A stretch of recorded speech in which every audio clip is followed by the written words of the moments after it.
Hola, soy Jim Staley de Passion for Truth Ministries. Estoy muy contento que estén conmigo hoy. Hoy estaremos indagando en uno de los más populares libros de la Biblia y hasta probablemente uno de los más malentendidos libros de la Biblia, y es el libro de Gálatas. Es un libro que fue escrito justo después o justo durante el tiempo que Pablo escribió el libro de Romanos. Entonces hay mucha terminología similar que se encuentra en el libro de Gálatas, igual como en el libro de Romanos. Pero antes de comenzar, no vamos a comenzar exactamente en el libro de Gálatas, porque como he dicho, una de las cosas que es increíblemente importante si queremos entender alguna clase de libro, es de descubrir cuál el contexto es, quién es el autor, quién es el recibidor del autor, qué era lo que creían, de dónde vienen y francamente para dónde es que van. Entonces, en la actualidad vamos a empezar en 1 de Pedro 1:1. Y eso nos dará a nosotros una pista de quién esta gente de Gálatas en verdad eran, y luego tomaremos un paso al lado de introducción para dar contexto de quién esta gente son. Es tan crítico el entender quiénes son las personas que están en Gálatas a las cuales Pablo les habla, porque si no sabemos quiénes son ellos, vamos a absolutamente redefinir en el texto quién creemos que ellos son, lo cual puede drásticamente afectar el resultado. Entonces, empecemos. Si usted quisiera ir conmigo en su Biblia a 1 de Pedro, capítulo 1, versículo 1, leeremos esto. Dice: Pedro, apóstol de Jesucristo, y nos vamos a referir a él en esta serie como Yeshua el Mesías. Yeshua es simplemente su nombre en hebreo y yo prefiero que me llame por mi nombre, entonces llamémoslo a él por el de él. Pedro, apóstol de Yeshua el Mesías, a los expatriados de la dispersión en el Ponto, Galacia, Capadocia, Asia y Bitinia, elegidos según el previo conocimiento de Dios Padre por la obra santificadora del Espíritu, para obedecer a Yeshua el Mesías y ser rociados con su sangre. Que la gracia y la paz os sean multiplicadas.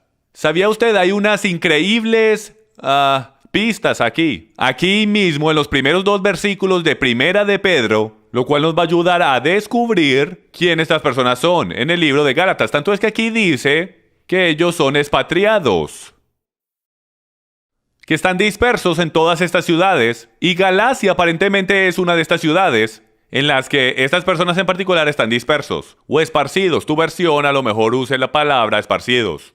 Después sale con este muy extraño término, el cual ha causado mucha controversia, y es elegidos. Dice, son elegidos según el previo conocimiento de Elohim, o Yahweh. Entonces, ¿no cree usted que es pero muy importante y muy necesario que descubramos exactamente quién estas personas son? Porque número 1, son elegidos, y número 2, son expatriados. Entonces, esos 2 términos son términos opuestos en el lenguaje bíblico. Y yo explicaré eso en un momentico. Pero antes de que comencemos, yo quiero que usted entienda completamente de que cuando hablamos de términos escriturales, nosotros debemos usar el diccionario bíblico correcto. ¿Qué quiero decir con eso, Jim? Bueno, hay muchas cosas diferentes que puedes usar. Puedes usar diccionarios bíblicos, puedes usar las enciclopedias que encuentras en la red. Tú puedes usar cualquier cosa que tú quieras para que te ayude a encontrar la definición correcta. Pero yo les voy a someter a ustedes que nosotros usamos el mismo y exacto diccionario que los apóstoles y los discípulos que escribieron el Nuevo Testamento usaron. ¿Y sabía usted que han recientemente descubierto este nuevo diccionario del primer siglo que los discípulos usaron? E increíblemente es llamado el Tanakh, el Antiguo Testamento. Esa era la única escritura que estaba disponible cuando Gálatas fue escrito, cuando el libro de Gálatas fue escrito. Tanto es importante que usted entienda que cuando el Nuevo Testamento fue escrito, estamos hablando de 40 a 60 a 90 o más años después de la muerte de nuestro Mesías, que estas palabras fueron escritas. Entonces, cuando Timoteo dice, o cuando Pablo dice, que toda escritura es buena para enseñar, para corregir y para instruir en justicia, solamente hay una escritura disponible en ese tiempo, y esa es el Antiguo Testamento, la Torá, los profetas y los dichos. Entonces, nosotros nos vamos a estar refiriendo cuando definimos cosas, lo cual es crítico cuando estamos haciendo hermenéutica bíblica, de definir exactamente lo que el autor trata de decir. Solamente usaremos las definiciones con las que ellos crecieron y el único diccionario que ellos tenían, lo cual es el Antiguo Testamento. Entonces, primero que todo, una de las palabras que necesitamos describir o definir es expatriados. Otra palabra es dispersos.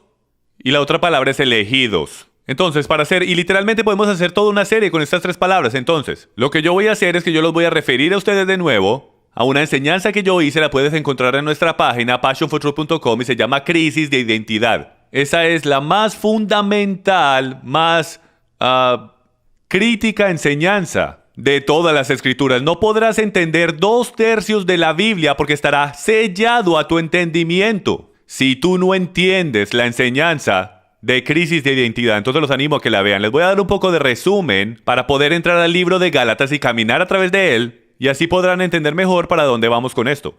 Ok. Expatriados, dispersos y elegidos. Sostenga ese pensamiento porque volveremos a todo esto. Ok, yo ahora mismo voy a tratar de dibujar el país de Israel en mi linda y hermosa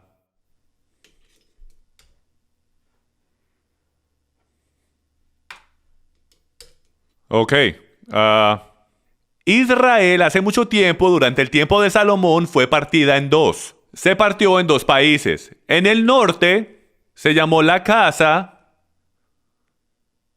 de Israel. Ahora, originalmente Israel era compuesto de 12 tribus. Tenías las 12 tribus, las cuales componen a todo Israel completo, las 12 tribus juntas. Después de Salomón se le fueron arrancadas 10 tribus. Tenías después entonces 10 tribus en el norte y tenías 2 tribus en el sur. Tenías a Benjamín y a Judá en el sur y tenías las otras 10 tribus en el norte. El reino del sur fue llamado la casa de Judá. Ahora tú dirás, Jim, ¿esto para qué es importante? Esto es bien importante porque vas a poder ver esto cómo se relaciona con el libro entero de Gálatas. Porque si volvemos atrás al 586 BC, lo que podemos encontrar es que la casa de Israel, discúlpenme, en el 722 BC, porque ellos no guardaron el pacto y no obedecieron sus mandamientos, Yahweh decidió divorciarse del reino del norte y permitió que se los llevaran en cautividad hacia Asiria. El reino del sur, usted creería que aprendería del error de su hermana, pero no lo hizo. Ella en la actualidad también fue llevada en cautividad en el 586 BC. Ahora, muchos de ustedes están familiarizados con esto porque ellos fueron llevados a Babilonia. Pero ahora, aquí está la clave.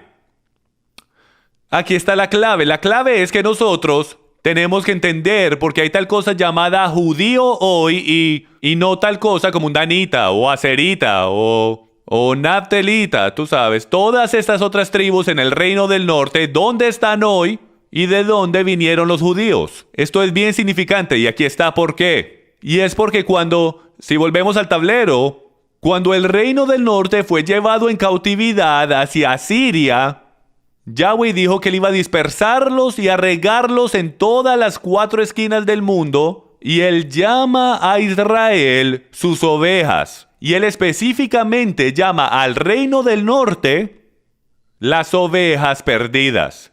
Esto va a ser bien crítico. Entonces las ovejas perdidas son llevadas hacia Siria y son regadas por toda la tierra conocida en ese tiempo, por lo cual terminaron dispersos en las 4 esquinas del mundo y nunca regresaron.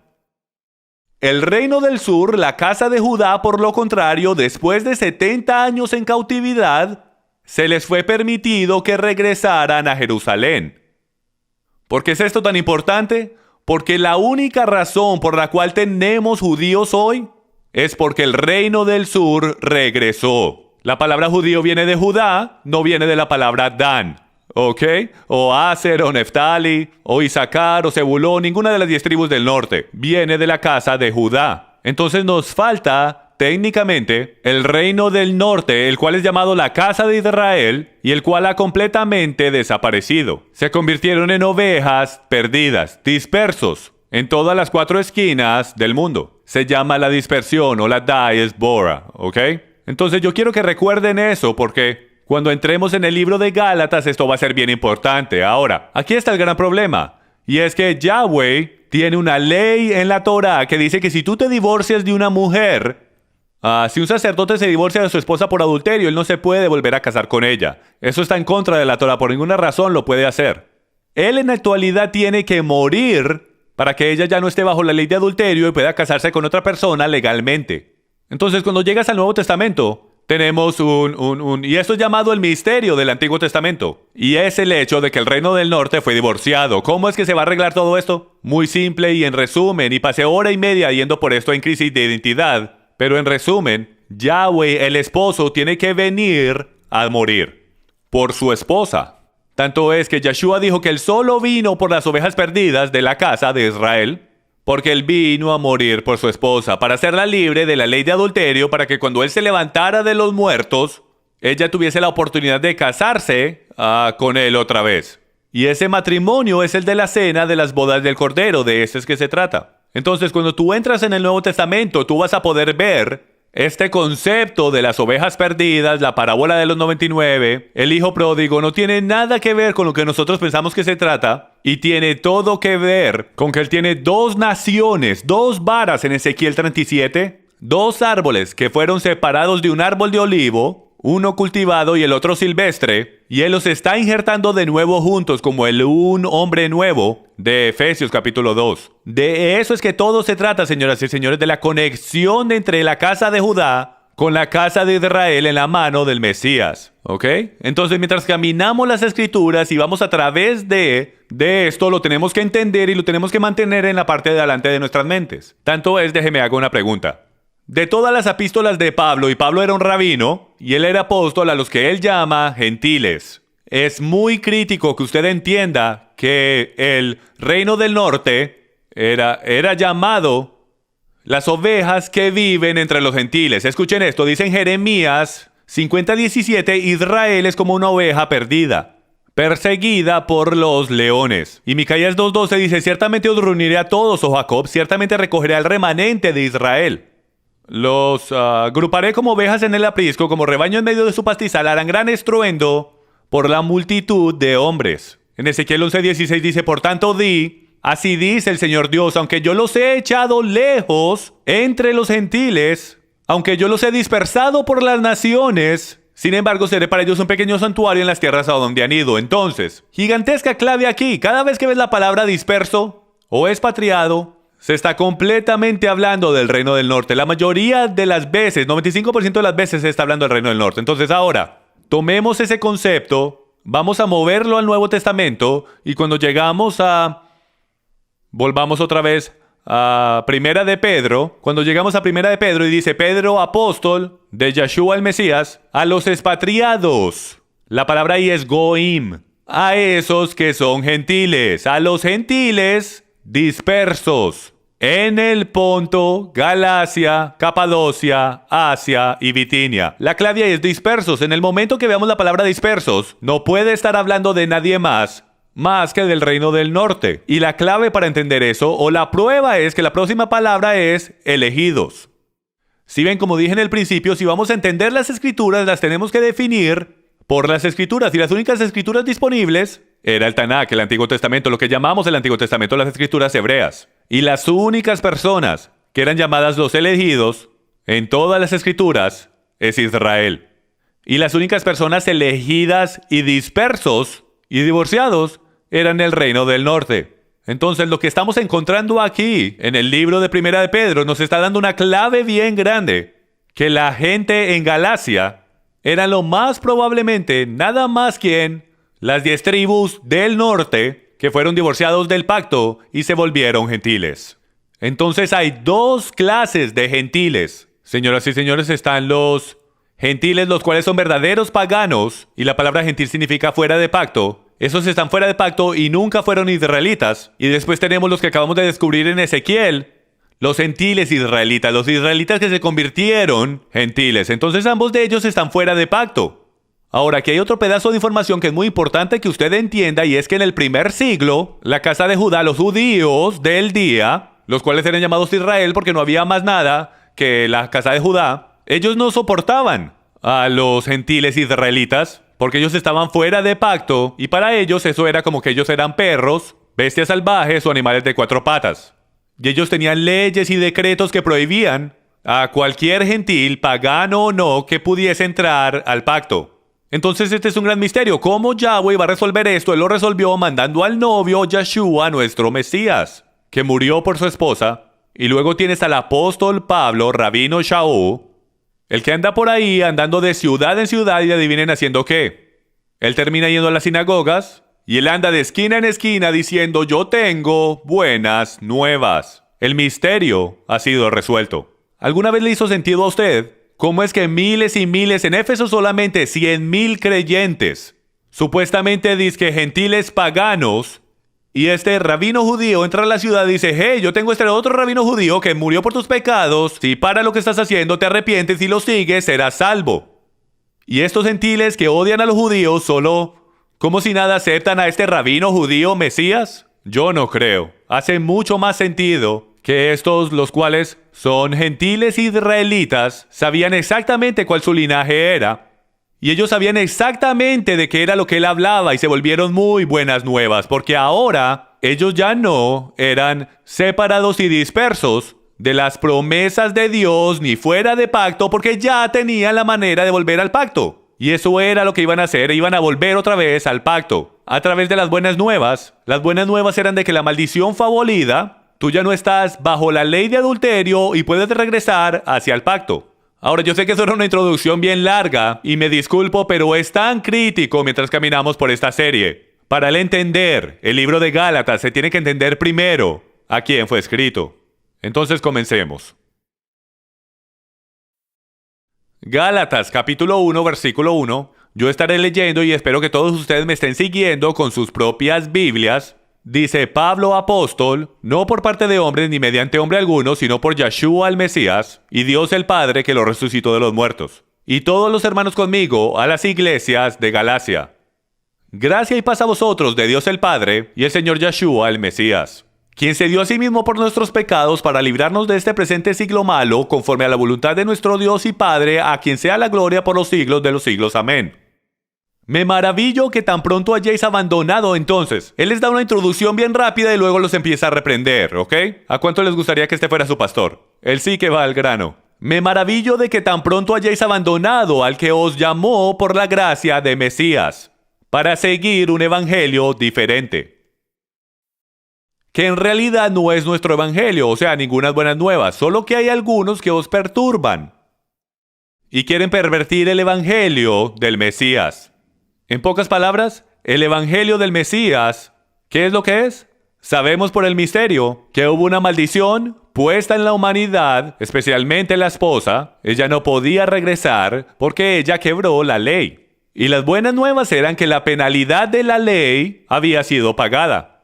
Entonces el término bajo la ley, el cual vamos a descubrir en un solo momento, pero el bajo la ley que viene de Romanos no es diferente de lo que significa hoy cuando usted está bajo la ley. Y es cuando usted hace algo mal. Cuando usted está bajo la ley, no solo significa que usted está bajo su jurisdicción, sino que usted también está bajo su castigo. Entonces, si tú haces algo mal, estarás abajo, estarás completamente bajo su poder.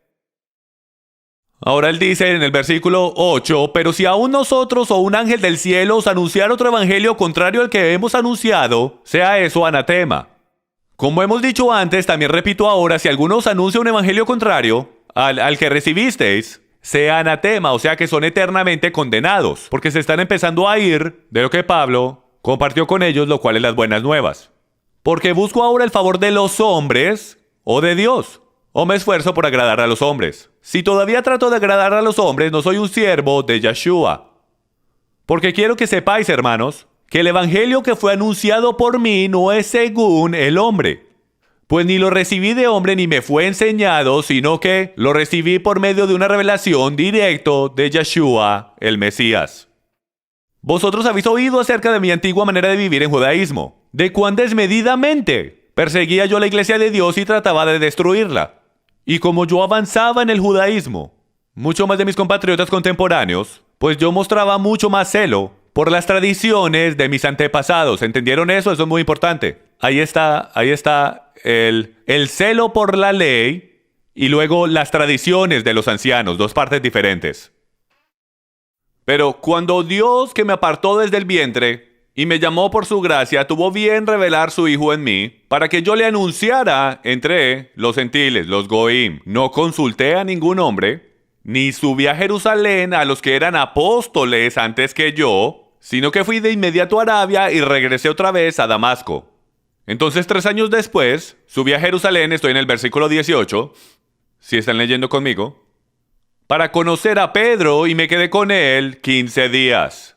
Pero no vi a ninguno de los otros apóstoles sino a Jacobo, el hermano del Señor, el cual es Santiago en nuestra Biblia, el presidente del concilio. En lo que os escribo, os aseguro delante de Dios que no miento. Después fui a las regiones de Siria y Cilicia. Pero todavía no era conocido en persona en las iglesias de Judea, que eran en Mesías, sino que solo oían decir, estoy preparando todo, solo estamos leyendo para meternos en la carne de todo. El que en otro tiempo nos perseguía, ahora predica la fe que en un tiempo quería destruir. Y glorificaban a Yahweh por causa de mí.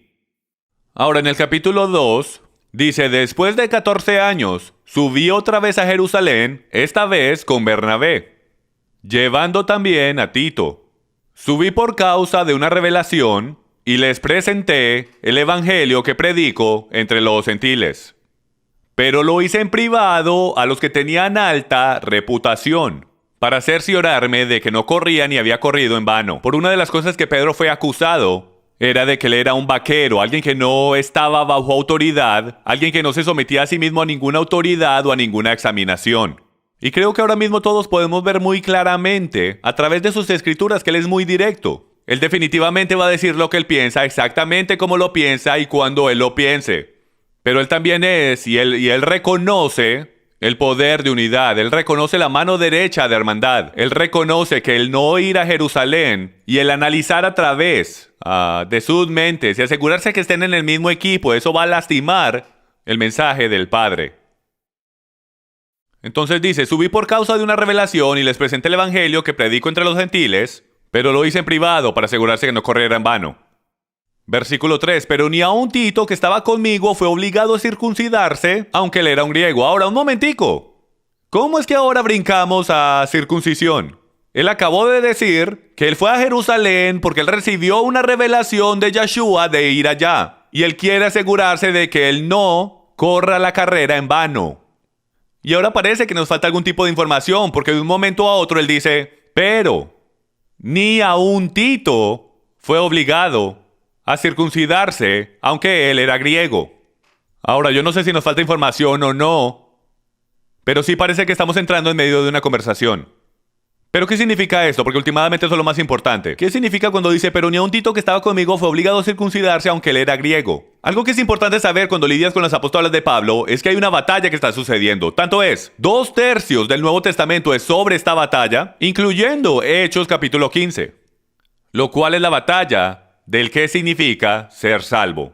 ¿Qué significa en la actualidad tener salvación y cómo la consigues? Porque en el primer siglo habían 7 pasos para hacerse converso al judaísmo y a veces tomaba hasta más de un año para hacerlo y ellos creían que ellos eran los únicos que tenían salvación. Y por supuesto su definición de salvación es muy diferente que nuestra definición de salvación, pero ellos creían que eran el único pueblo escogido y hacerse al judaísmo era la única manera de hacerse ese pueblo escogido.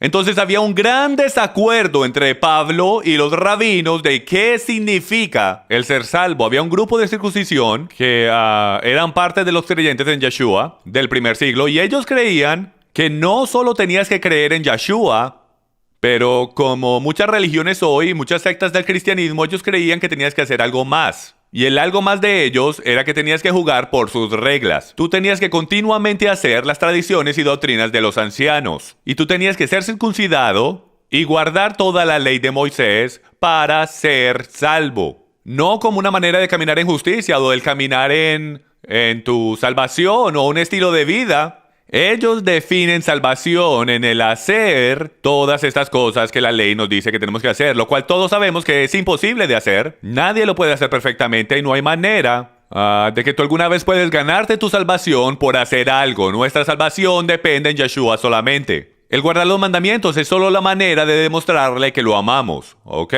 Entonces lo que está pasando es que en el momento que Pablo entra por la puerta, imagínense, ellos ya creen que él es un vaquero y en el momento que entra por la puerta le caen encima y le empiezan a decir que él no está haciendo lo que ellos quieren que haga. Y él les dice, nosotros no estamos obligados, nosotros ni siquiera vamos a remotamente darles un minuto para que nos traten de convencer de que tenemos que ser circuncidados en orden de ser salvos.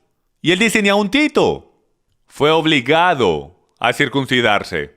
Pero todo el contexto es siempre sobre salvación. No es sobre si es la cosa correcta de hacerlo o no. Es sobre, él no está obligado al ser circuncidado para ser salvo. Y la razón por qué es porque en el momento que él se entregue a la circuncisión, así como vamos a ver en un momentico, que tiene que ver con salvación, en el momento que él esté de acuerdo con ellos, ahora el grupo de la circuncisión se va a poner una estrellita en su correa y él va a caer en la jurisdicción de ellos y ahora ellos se van a jactar de que ahora Tito es uno de sus conversos y no de los conversos de Pablo. Entonces hay una gran batalla aquí entre estos grupos de cristianos o estos creyentes en Yeshua, estas sectas del judaísmo, sobre quién es el que está en lo correcto y quién es el que tiene la razón.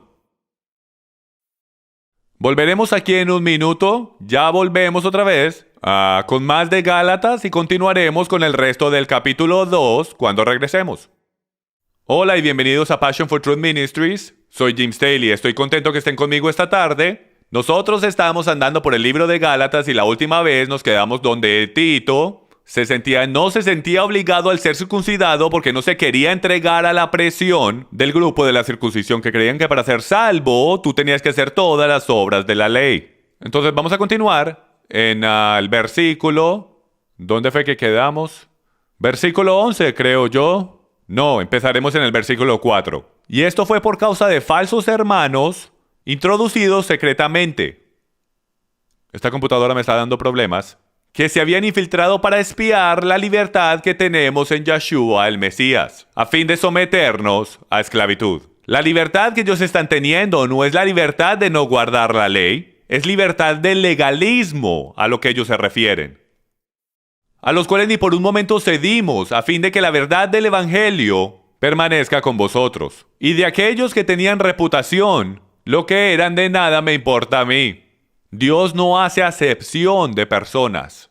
Pues bien, los que tenían reputación, nada me enseñaron, sino al contrario, al ver que se me había encomendado el predicar el Evangelio a los gentiles, igual como a Pedro se le había dado la tarea de predicarle a los judíos. Pues Yahweh, que obró con Pedro eficazmente en su apostolado a los judíos, obró eficazmente también conmigo en mi apostolado a los gentiles. Santiago, Pedro y Juan, que eran considerados como columnas, nos dieron a mí y a Barnabé la diestra de compañerismo al reconocer la gracia que se me había dado, el poder que yo tenía para que nosotros fuéramos a los gentiles. Ellos estaban de acuerdo que fuéramos a los gentiles y ellos a los judíos. Solo nos pidieron que nos acordáramos de los pobres, lo mismo que yo estaba deseoso hacer. ¿Por qué? Porque recordarse de los pobres es amor, compasión y es la fundación de toda la ley. Cuando Pedro vino a Antioquía, me opuse a él cara a cara. Esta se convierte en una de las más mal interpretadas escrituras en todo el Nuevo Testamento, lo que estamos a punto de leer ahora mismo. Entonces téngame paciencia mientras vamos por esto y si Dios quiere tendremos un mejor entendimiento cuando terminemos. Entonces en el versículo 11, Pedro vino a Antioquía y me opuse a él cara a cara porque él claramente estaba equivocado. Porque antes de venir algunos de parte de Jacobo, hablando del grupo de la circuncisión, él se sentaba a comer con los gentiles. Pero cuando vinieron empezó a retraerse y apartarse y separarse de los gentiles, porque él les tenía temor a los que pertenecían al grupo de la circuncisión. Ahora, yo no sé usted, pero si leemos cuidadosamente, no hay nada aquí sobre qué hay en el menú. No hay nada aquí que dice qué es lo que comieron, cómo lo comieron, o dónde fue que comieron. Y ciertamente que no hay ninguna referencia de que ellos estén comiendo algo impuro. Sin embargo, yo he escuchado maestro tras maestro, pastor tras pastor, usar este versículo y decir, escucha, mira, Pedro está en la actualidad comiendo calamares y langosta aquí y sándwiches de jamón con los gentiles. Él literalmente ha escuchado a pastores decir esto, cuando en ningún lado en esta escritura dice que era lo que estaban comiendo. Lo que dice es que él está comiendo, que él solía comer con los gentiles. Entonces es muy importante saber, para ayudar el contexto, que había una ley oral que los judíos tenían que decía que no tenías permiso de congregarte con esas personas que ellos consideraban ser impuros. Ni siquiera podías atravesar la puerta de la casa de ningún gentil, o tú serías impuro. Era llamado ilegal. Eso iba en contra de su ley. No iba en contra de la ley de Yahweh, la Torá. Era en contra de su ley oral, y de eso es todo lo que se trata Hechos, capítulo 10. Y es que Pedro le dice a Cornelio, que está a punto de convertirse al judaísmo, hey Cornelio, no te preocupes, yo sé que aparentemente estoy rompiendo la ley oral, pero no es así porque Yahweh me ha mostrado que no llame a ningún nombre impuro. ¿Ok? Entonces él dice, el resto de los judíos se unieron en su hipocresía. En otras palabras, durante el curso de lo que yo creo que fueron varias horas, que Pedro y el grupo de la circuncisión estuvieron ahí, te puedes imaginar lo incómodo que Pedro pudo estar. Porque él sabe que él está rompiendo las leyes que el grupo de la circuncisión considera sagradas. Entonces, Pedro está por aquí comiendo con los gentiles, y los gentiles que admiran a Pedro por ser un apóstol, ellos creen que Pedro está de su lado. Ellos creen que Pedro está apoyando la idea de que eres salvo por fe. De que tú en verdad no puedes hacer nada para ser salvo. En otras palabras, si tú estás haciendo algo con el propósito de ser salvo o de mantener tu salvación, entonces tú estarás francamente adulterando la palabra de Dios y tú estarás basando tu salvación en tu propia sangre y no la sangre de Yeshua. Entonces Pedro cree lo que Pablo cree, y es de que tú no eres salvo por guardar la Torá, tú eres salvo por Yeshua y solo guarda los mandamientos para comprobar de que tú amas al Señor. Igual como Santiago dice, muéstrame tu fe sin las obras y yo te mostraré mi fe por guardar la Torá. La palabra. Y la única palabra que existía en el Nuevo Testamento, cuando no había ningún Nuevo Testamento, era la Torá. Por eso es que es tan importante que entendamos a qué es que los apóstoles refieren como la palabra. Entonces lo que está sucediendo es que cuando Pablo, él dice, pero cuando vi que no andaban con la rectitud en cuanto a la verdad del Evangelio, le dije a Pedro delante de todos, está a punto de avergonzar a Pedro y a enfrentarlo con la verdad, y le dice, si tú siendo judío y tú vives como uno de nosotros, tú vives como un gentil y no como un judío, ¿cómo es que obligas el vivir a los gentiles que sigan costumbres judías? Ahora, a primera vista, esto parece como si Pablo dijese, oye, tú eres judío, tú vives como gentil, los gentiles no soportan a los judíos y no guardan la Torá, entonces parece que él dijese, tú eres un judío pero no estás guardando la Torá. Pero cuando tú fuiste, ¿cómo le vas a decir a los judíos o a los gentiles que vivan como judíos? Pero si prestas atención, esto es lo que él en verdad está diciendo. Y es que, Pedro, tú eres judío. Sin embargo, vives con nosotros y crees que solamente eres salvo por gracia y por la fe en Yeshua. Pero por el tú levantarte de la mesa y fuiste y te sentaste con tus amigos de Jerusalén, el grupo de la circuncisión, porque tú vives bajo temor, tú vives bajo el espíritu de temor, la acción que acabaste de tomar está insultando a la misma gente que te ofendió tu mano derecha de hermandad. Tú les estás diciendo a ellos que ellos no son salvos. Porque en el momento que tú te levantaste de la mesa y tú fuiste al grupo de la circuncisión, tú ahí, con tus acciones, tú hablaste mucho más claro con tus acciones que lo que alguna vez lo has hecho con tus palabras. Tú literalmente estás diciendo que estás de acuerdo con el grupo de la circuncisión de que tú no te debes unir con los gentiles creyentes en Yeshua. Y en el momento que hiciste eso, tú solo cambiaste lados y ahora te has vuelto en un hipócrita. En un día, por unirte con los gentiles, tú les estás diciendo que tú crees que eres salvo por fe. Y en el mismo día te cambiaste de lado al grupo de la circuncisión y estás diciendo que no estás salvo por fe, que tú eres salvo guardando la Torá. ¿Cómo es que posiblemente te llames judío? Vivir como los creyentes gentiles viven, en libertad de Yeshua, guardando la Torá solamente y no las leyes orales. ¿Cómo es que tú te cambias de lado y en el momento que tú te cambias de lado tú estás convenciendo a los gentiles conversos que guarden las costumbres judías? No la Torá. Tú los estás haciendo creer que no son salvos y que en la actualidad tienen que guardar las leyes orales judías. Tú eres un hipócrita. Por eso es que él dice en el próximo versículo, sabiendo tú que el hombre no es justificado por las obras de la ley, sino mediante la fe en Yeshua. También nosotros hemos puesto nuestra fe en Yeshua para que también nosotros seamos justificados por la fe en Yeshua y no por las obras de la ley. Puesto que por las obras de la ley nadie será justificado, nadie se salva por observar la ley. Nadie se salva por guardar la ley. Entonces, Pedro, ¿cómo es que te cambias de lado de esta manera y les enseñas a los gentiles o les dices a los gentiles que no son salvos y que solamente son salvos por seguir la ley? Tú tienes que escoger en qué lado vas a estar, Pedro. Y esa es la razón por la cual Pablo se enojó tanto. Y es porque estos creyentes gentiles, ellos admiraban a Pedro, ellos confiaban en Pedro. Y Pedro les está haciendo mal. por el cambiarse de lado. Tenemos que saber lo que creemos y estar firmes. Porque Dios no nos dio un espíritu de temor, más un espíritu de poder, amor y dominio propio. Algo con lo que Pedro aparentemente tiene problemas. Y por eso es que Pablo lo está exponiendo. Yo espero que usted entienda esta escritura en particular un poco mejor. Él no está diciendo que Pedro está diciendo que ya no tenemos que guardar la ley de Dios. Él simplemente le está diciendo que él es un hipócrita. ¿Ok? Está bien, continuemos. Versículo 17. Pero si buscando el ser justificados en Yeshua, el Mesías, se hace evidente que hemos sido hallados pecadores. ¿Es Cristo entonces ministro de pecado? ¿Recuerdan en 1 de Juan 3:4 que dice que el pecado es la transgresión de la ley? Entonces vamos a leerlo de esa perspectiva. Entonces mientras buscamos el ser salvos en Mesías, se hace evidente que no vamos a poder guardar toda la ley, que en la actualidad nosotros vamos a ser transgresores de la ley. Si se hace evidente que nosotros somos transgresores, ¿significa eso que Yeshua promueve romper la ley?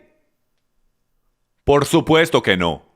Básicamente, como lo diría Pablo, es de ninguna manera. Yeshua no promueve romper la Torá. En verdad que no puede ser más claro, en mi opinión.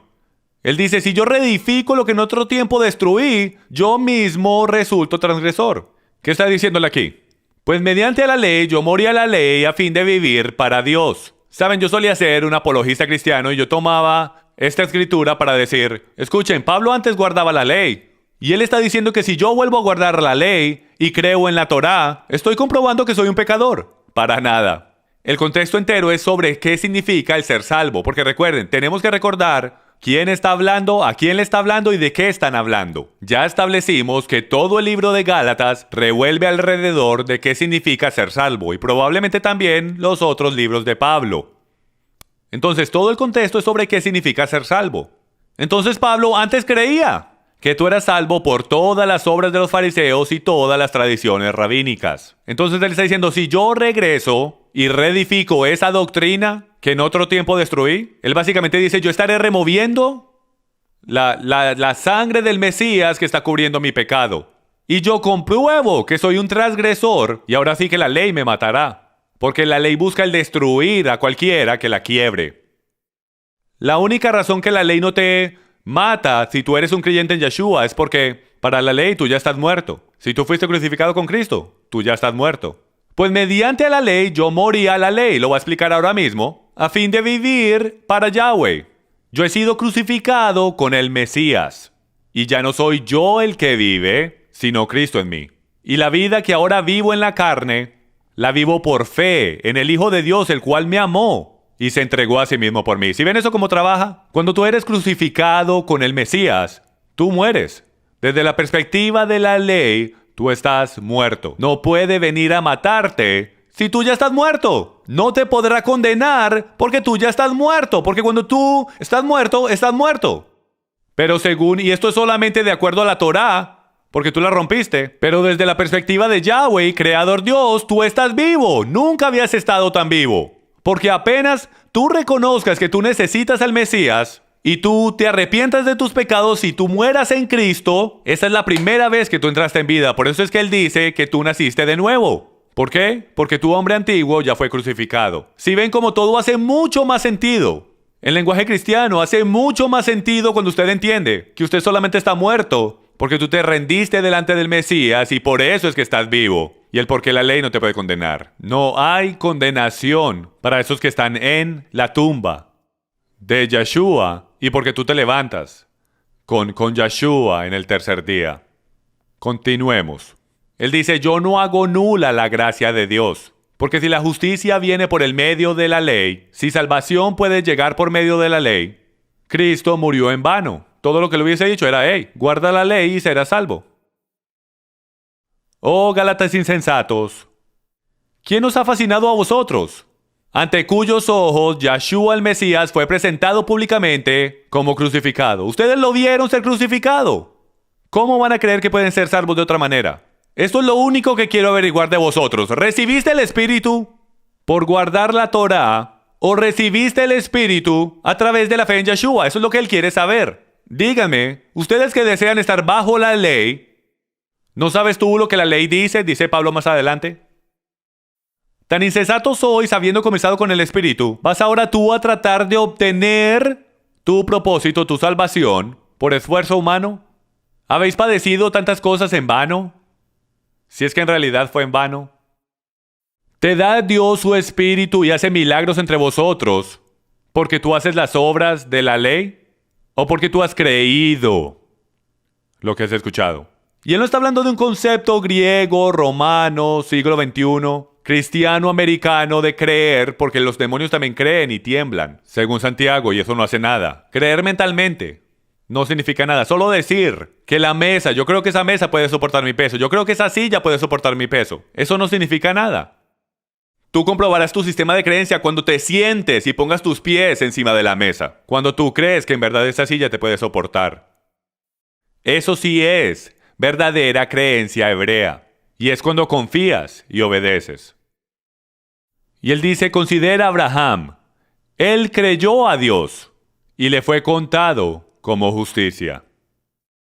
¿Qué quiere decir cuando dijo que le creyó a Dios? Dios le dijo a él que dejara su tierra y que fuera al lugar que le iba a mostrar. Ahora, yo no sé usted, pero empacar a toda tu familia e irte no es exactamente una cosa muy emocionante de hacer, especialmente si no sabes para dónde es que vas. Pero él lo hizo, él recogió todo lo suyo, él amarró todo lo suyo a sus camellos y empezó a caminar por el desierto. Él le creyó a Dios. Él comprobó que le creía a Yahweh en el momento que empezó a empacar. Eso es creer, señoras y señores, ese es el creer hebreo. Tú compruebas lo que tú mentalmente estás creyendo por el hacer de algo. Santiago tiene la misma y exacta definición. Cuando él dice, muéstrame tu fe, sin obras, y yo te mostraré mi fe por mis obras.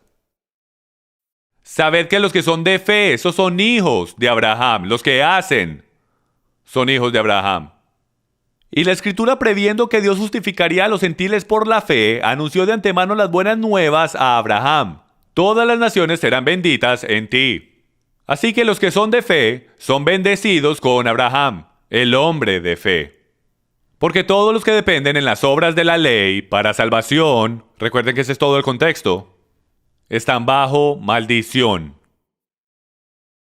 ¿Por qué? Porque está escrito, maldito todo el que no continúa y permanece en cada una de las cositas escritas en el libro de la ley. En el momento que te comiste las galletas sin permiso cuando eras pequeño, tú quebraste la ley si puedo. Tú eras condenado a muerte en el primer pecado que tú creaste, que tú hiciste. Tú eras maldecido y no había forma de salirse de eso.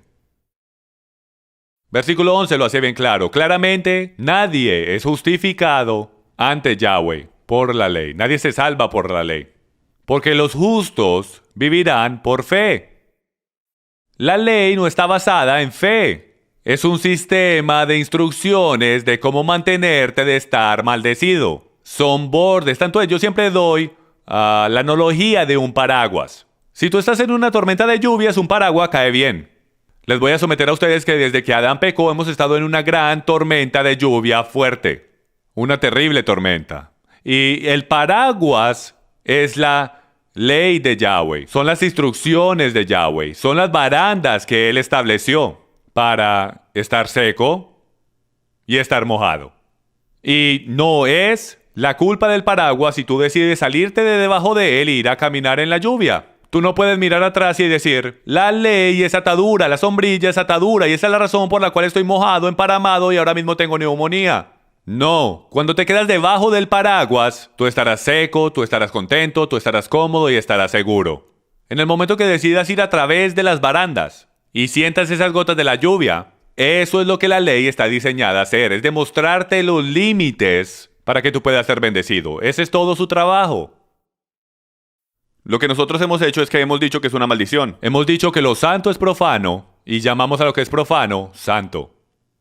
Entonces, ¿cuál es el propósito de la ley? Versículo 19. Fue dada por causa del pecado. Entre más pecado, lo más que necesitamos saber cuáles los límites son. Fue añadida a causa de las transgresiones hasta que viniera la descendencia, a la cual había sido hecha la promesa, ley que fue promulgada mediante ángeles por mano de un mediador. Ahora bien, un mediador no es de una parte solamente, ya que Dios es Ahad, ya que Dios es uno. ¿Qué es lo que le está diciendo aquí? La ley fue puesta en efecto hasta la descendencia, y todos sabemos que la descendencia es Yeshua. Entonces, estamos diciendo, o esto aquí está diciendo que la ley fue hasta Cristo, así como él dice más adelante en Gálatas. De nuevo, pensamos como griegos, pensamos así, líneas rectas en la línea de tiempo. La ley está aquí, Cristo está aquí, Yeshua está aquí. La ley fue puesta hasta la descendencia y ya no más. Pero eso no es lo que le está diciendo. Estamos hablando de autoridad y él nos va a dar unos grandes ejemplos en unos minutos en el próximo capítulo sobre la transferencia de autoridad. Que la ley tiene autoridad sobre el hombre mientras que él esté en vida. Entonces la ley tiene autoridad sobre ti hasta que el Mesías aparezca, hasta que el sheriff entre por la puerta, la ley es la que tiene autoridad. Pero después que el sheriff entre por la puerta, la ley ya no tiene autoridad. No significa que no tiene su lugar en nuestras vidas, no significa que el manual de instrucciones no es real, significa que ya no tiene más autoridad sobre ti. Versículo 21. Aquí vamos. ¿Es entonces la ley contraria a las promesas de Yahweh? De ningún modo. Porque si se hubiera dado una ley capaz de impartir vida eterna, entonces la justicia ciertamente hubiera dependido de la ley. Pero la Escritura declara que encerró al mundo entero, a todo el mundo, bajo pecado. Entonces, ¿por qué todos estamos encerrados bajo pecado? Porque todos hemos pecado y quedado cortos a la gloria de Yahweh. Cada uno de nosotros hemos roto la ley de Dios, lo cual por mero hecho nos dice sin duda alguna que el mundo entero es sujeto a la Torá. Si solamente era para los judíos, entonces la tierra entera no estuviera en pecado, porque pecado es la transgresión de la ley. El mundo entero es prisionero del pecado, para que la promesa que es por la fe en Yeshua fuera dada a todos los que creen. Y antes de venir la fe, estábamos encerrados bajo la ley, confinados para la fe que había de ser revelada. Pues la ley ha venido a ser nuestro ayo para conducirnos a Cristo, a fin de que seamos justificados por la fe. Pero ahora que ha venido la fe, ya no estamos bajo el ayo, la supervisión de la ley. De nuevo, esto es una transferencia de autoridad. Esto no tiene nada que ver con que la ley fue abolida, y tiene todo que ver con una transferencia de autoridad. La ley fue puesta en lugar para como un policía poniendo a alguien dentro de una celda. Pero después que el sheriff llegue a su lugar, el policía está bajo su autoridad, porque hay una nueva autoridad, una autoridad superior. No significa que ya no hay más ley de conducta, no significa que ya no hay más manual de instrucciones, simplemente significa que ya no hay más habilidad para que la ley nos diga que estamos condenados. Ya no hay más manera que la ley nos pueda condenar y meternos a la cárcel, porque hay un nuevo sheriff, el verdadero, aquel que escribió la ley, ha llegado a su lugar, y aquel cual está enforzando la ley tiene que someterse. Por eso es que dice que si tú fuiste, disculpen, pero ahora que ha venido la fe, ahora que Yeshua ha venido, ya no estamos bajo la supervisión de la ley. La ley es la que nos está supervisando porque todo el mundo está en la cárcel. Todo el mundo está en la cárcel por quebrar la ley. La ley es la que nos está supervisando, pero cuando el sheriff llegue a su lugar, la ley ya no nos puede supervisar más. Dice, pues todos sois hijos de Dios mediante fe en Yeshua el Mesías. Porque todos los que fuiste bautizados en Cristo, del Mesías os habéis revestido. No hay judío ni griego, esclavo ni libre, hombre ni mujer, porque todos sois uno en Mesías Yeshua. Y si sois del Mesías, entonces sois descendencia de Abraham, y herederos según la promesa. Y él está diciendo, lo que digo es esto: mientras el heredero es menor de edad, en nada es diferente del siervo, aunque sea él dueño de todo, sino que está bajo guardianes y tutores hasta la edad señalada por el Padre. Igual cuando éramos niños estábamos sujetos a la servidumbre bajo las cosas elementales del mundo. Pero cuando vino la plenitud del tiempo, Yahweh envió a su Hijo, nacido de mujer, nacido bajo la ley. Por el derecho, el significado de eso es este: y es bajo la condenación de la ley. Él nació bajo la condenación. Si había alguien que estaba bajo la condenación de la ley, era el Mesías. No que él haya roto la ley, pero recuerden, él se convirtió en la maldición por nosotros. Él tomó todos nuestros pecados desde el comienzo del tiempo hasta el final del tiempo, y él los puso sobre sus hombros, lo cual lo hace a él el vivo ejemplo de aquel que está bajo la ley. Él nació bajo la ley, y desde el día en que él nació, él ya estaba crucificado. Él ya estaba condenado a muerte por las deudas de nuestros pecados, las cuales Él iba a estar pagando. Él iba a redimir a esos que estaban bajo la ley, bajo la condenación de la ley, para que recibiéramos la adopción de hijos. Y porque sois hijos, Dios ha enviado el Espíritu. Pero en aquel tiempo cuando no conocías a Dios, discúlpenme, Dios ha enviado el Espíritu de su Hijo a nuestros corazones, el Espíritu que clama, Abba Padre. Por tanto ya no eres siervo, tú ya no eres un preso. El sheriff te ha hecho libre. Sino que ya eres hijo. Y como ahora eres hijo, Dios te ha hecho heredero. Pero en aquel tiempo cuando no conocías a Dios, eras siervos de aquellos que por naturaleza no son dioses. Pero ahora que conoces a Yahweh, o más bien conocidos por Yahweh, ¿cómo es que volvéis otra vez a esos débiles e inútiles principios? ¿Deseáis volver a estar esclavizados? ¿Deseáis volver a estar esclavizados por ellos otra vez? Observar los días, meses, estaciones y años. Señoras y señores, Él no está diciendo que estos gentiles están volviendo otra vez al judaísmo. Ellos nunca sirvieron a Dios. Ahí mismo dice que ellos sirvieron a otros dioses en sus cultos. Y todos los cultos tienen sus sabbats y sus lunas nuevas y sus días festivos. Él está diciendo, ustedes estuvieron esclavizados por este sistema religioso por aquí. Si tú crees en este sistema religioso, por estos grupos religiosos que creen que usted solamente es salvo haciendo algo aquí, ahí no hay diferencia que cuando eres esclavo a las cosas de por acá. No regresen otra vez a los principios elementales de este mundo de esclavitud y legalismo. Crean en Yeshua el Mesías de que eres salvo por gracia a través de fe, y así tú no te podrás jactar como ellos lo hacen, pensando que pueden ser salvos por las cosas que ellos hacen. Yo creo, señoras y señores, que debemos volver a la verdad.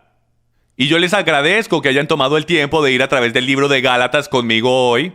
Soy Jim Staley con Passion for Truth Ministries. Dios los bendiga.